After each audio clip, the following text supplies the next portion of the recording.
Nadakpan gid ko karon no. Timing o kabantay na kalit ra siya gliko sa roundabout ba diri sa Stanley, di ba, na may double yellow line diya sa roundabout sa Main Street Stanley. So wala ko kasibat no, diretso dakop dayon. So okay lang kay ora man ni atong kung nakulbaan ko sa akong bayro nun kay murag 4,900 49,825. 40 nakulbaan ko pagbasok. Hala, purnay na kong bayaran. Kulbaan ko, grabe ko pangita kay lahi man iyang format sa iyang kuan dire sa iyang ticket. Kaya di na ko makita kung pila kong bayro nun. Oh, di na ako makita ba. So ako gi-check no, may himay ginako siya no. Naaday dring bayro nun kini oh. Gi-check ka niya di maklaro ba. Gi-check ka niya. So dahil ako mabayran ini is 475. Yeah. 475. Sakto ni ba? 400 ba ni? May maklaro 600 ba? Di ko sure no, mabalaan na ako ni ugma inog bayad. Kayo sayang po da.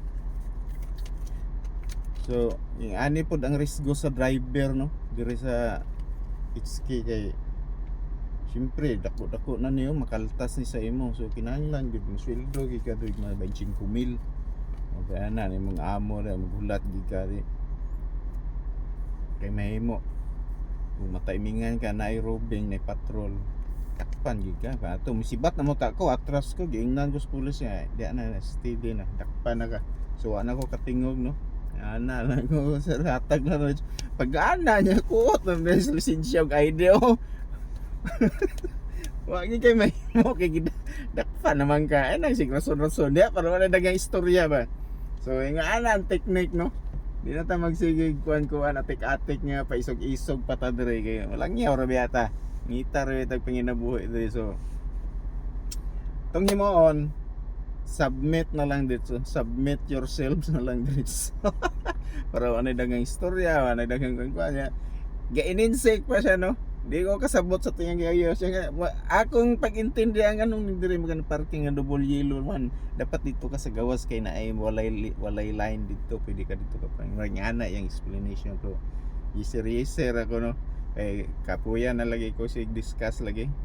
So paghatag niya sa ticket nag-thank you bago thank you sir.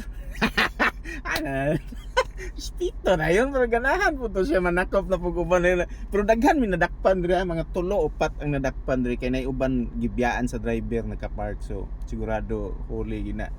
So ako kay naamog na ako sa sakyanan. So nag-increase sila karon, nag-increase ang bayro nun nung taas siya gamay. Pag wala ko ato sakyanan 350 ron ato ang bayro nun karon kay naaaman ko sulod 475 or 675 ba di ko sure mo balaan ako ni ugma pila akong nabayaran i-update lang ta mo. Alright no, di man gid malas pero na timingan lang kita sa bayro nun nga sayang pod ng 3,000 ka pin ba nga at i-donate na to na sa Hong Kong pod ato ang mga ticket po donation na lang na sa Hong Kong char. Mga mo na tax na mo no, mga OFW nga driver mo na mong tax ang among ticket. Char kayo. So magbantay kita sunod, bantay ta sa mga ato ang kwan. Alright, bye.